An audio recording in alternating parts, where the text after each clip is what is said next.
This video is about the reactance of capacitors and inductors. Capacitive reactance is the opposition to the flow of charge. It can be used to calculate peak voltage or current. Inductive reactance is the opposition to the flow of current. It can be used to calculate peak voltage or current. The formula for reactance of a capacitor is given by the reactance is equivalent to 1 over 2 pi fc, where f is the frequency measured in hertz and c is the capacitance measured in farads, and the reactance has the unit of ohms. For capacitors, as the frequency increases, the reactance decreases. The formula for reactance of an inductor is given by the reactance equals 2 pi fl, where f is the frequency measured in hertz and L is the inductance measured in henries. The reactance has the unit of ohms. For inductive reactance, as the frequency increases, the reactance increases as well. Now we are going to go through an example using the circuit below.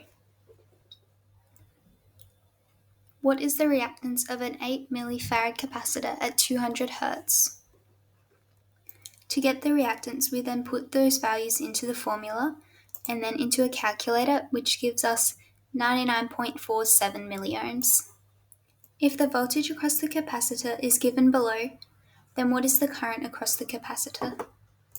Formula that the current is equivalent to the source voltage divided by the reactance. When we substitute in those values to the equation, we get a current of 402 amperes. Now we are going to use the circuit below for our inductor example. What is the reactance of a 5 millihenry inductor at 350 Hz? Using the equation for the reactance of an inductor being equal to 2 pi fl, when we substitute those values into the equation and input that into a calculator, we get the result of 10.99 ohms.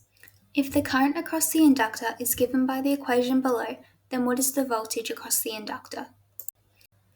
Using the equation of the voltage being equal to the current times the inductive reactance, when we substitute our values in and put it into a calculator, our voltage is equal to 164.9 volts. In summary, we have a comparison of capacitive reactance and inductive reactance below.